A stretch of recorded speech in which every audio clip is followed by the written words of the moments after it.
Hey everybody, welcome back to the channel. Welcome back for another Walking Dead video for the Ones Who Live, episode 3, titled Bye. It was definitely another great episode. Had a couple turns that I didn't see, and a couple that were kind of surprising. And there were a couple things I kind of called out in one of my last videos.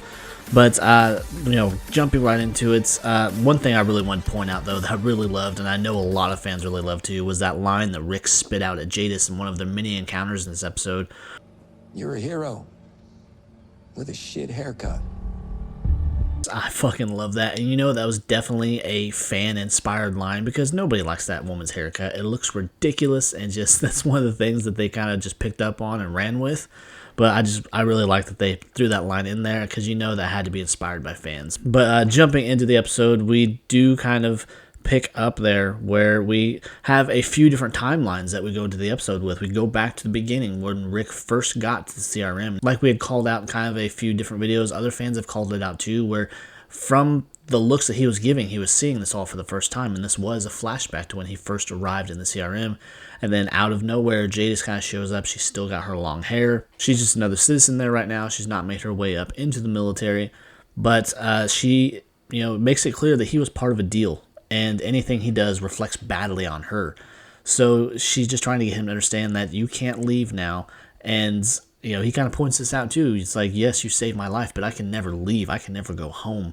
And it's just, one of the handful of interactions we're going to see in this episode that take place in different timelines, because we get, his flashback, and then we get to kind of see the introduction where Michonne is seeing this for the first time too, kind of reenacting those scenes within that flashback. And then we get back to present day, more or less, where Rick and Jadis are having this conversation. She's trying to get him to understand, anything you do, if it reflects badly on me, I will blow the whistle. I have this file, and they will hunt you down and kill you, and they will take out Alexandria.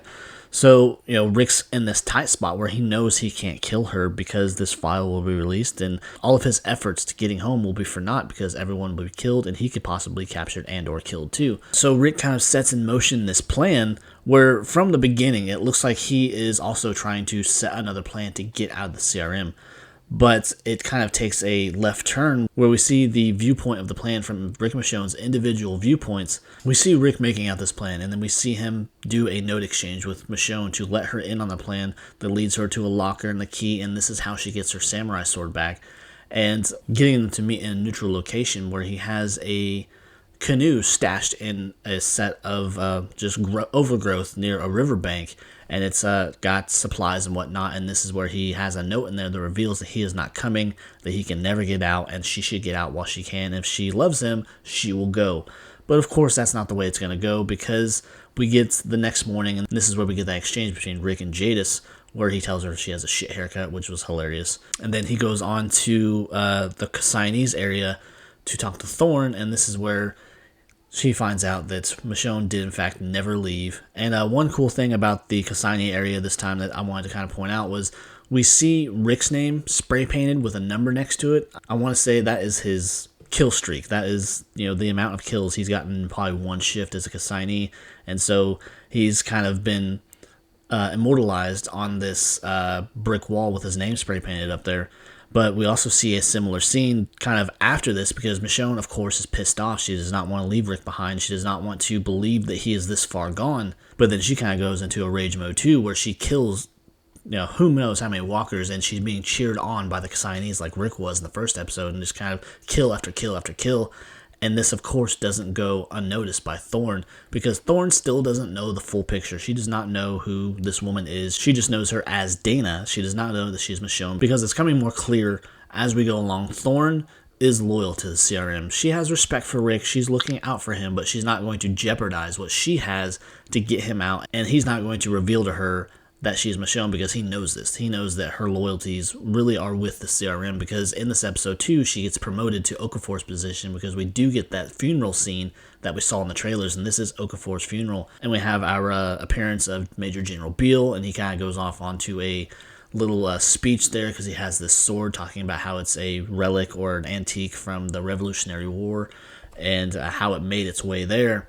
And so kind of as a compromise, I guess, Thorne agrees to let Michonne come along this mission where they have to clear out this large section of walkers, but she's there as a consignee. She does not have any weapons besides that kill stick, and she is very much under the watchful eye of Thorne. She does not buy the story that Rick has given her, and she's watching her, and she's ordered to stand back during this operation while we have Rick and a select other few soldiers being responsible for getting this horde taken care of, because they're clearing out this area in the Catskills for the leadership of the CRM, like all the big wigs of the CRM, to meet up in this area that they have been building up. And so it's in this moment that they're trying to do this, and they're trying to detonate this bomb, and it gets stuck. And Michonne steps in, does her thing, gets it out there, and Rick chases after her, and they detonate this thing. And Rick kind of has this moment where everything that they had between them is gone, because he has kind of accepted the fact that he is stuck there, he can't get out, but she still can. And also during this little excursion, Thorne has a moment where she has Michonne in her sights where she's going to shoot her, and Rick kind of steps in, puts himself in between that shot, and then Thorne backs off. So we can really see that within this episode, we got Jadis in there, and she's also stationed at this area where they're doing this clearing, trying to get this set up for this summit. And so we can see that Thorne's loyalties are definitely right now with the CRM. They're still kind of in that gray area where we could see them possibly kind of detour, where she might sacrifice herself in the end for Rick. But right now, she wants to move up in those ranks. She does not want to deviate from any plan. She believes in the CRM and what they're doing and what they're trying to accomplish. But Rick he's kind of broken in a sense, where he has accepted that he can't get away, that he's being watched over. And it's revealed in this episode too, where Thorne tells Rick that you also have a meeting with Major General Beale because you're going to get the debrief. And the debrief, from what we got from this episode, because Thorne got the same thing, a debrief means you're being promoted. So Rick's going to be promoted, and with that promotion comes the red stripe. So you're going to probably see this later in maybe this next episode, because from the trailer we got that scene where we have all those soldiers at that gate, and we have that one soldier that puts his hand up on the gate, and I just want to say that's probably Rick, but that's just kind of throwing something at a wall to see if it sticks. So in this moment too, it's just a lot of emotion that Michonne can't accept the fact that Rick is broken or he's too far gone. She does not accept the fact that they cannot get away together. And in this moment, Rick, he tells her these things, that it's done, it's over with, we are over because we are broken. And so Michonne is then sent back to the consigning facility because Thorne does not want her there. She does not trust her. And so we have this weird tension kind of between these three characters. So on their way back, Michonne and Rick are just sitting in this helicopter. They're flying back to the main base, and it's during this big storm, and the helicopter is getting rocked in every which direction. And at this moment where they kind of hit some turbulence, Michonne takes it upon herself, throws open the door, grabs Rick, and pulls them out the side of the fucking helicopter. So I'm really interested to see how they survive this. I mean, they could have been flying very low too, and Michonne kind of planned this out ahead of time, but it's a really random move by Michonne to take Rick and pull him out this. But we did get the trailer for the next episode to see, obviously, that they did make it, and they made it pretty much unscathed.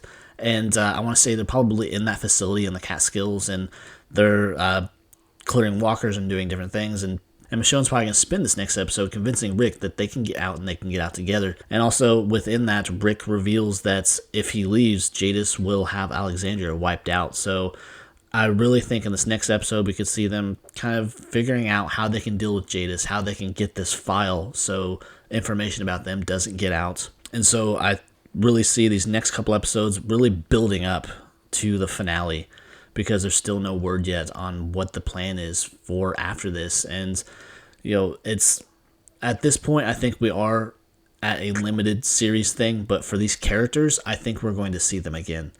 Not 100% sure how or where, but I don't think they can really close out what we want to see within these just 6 episodes.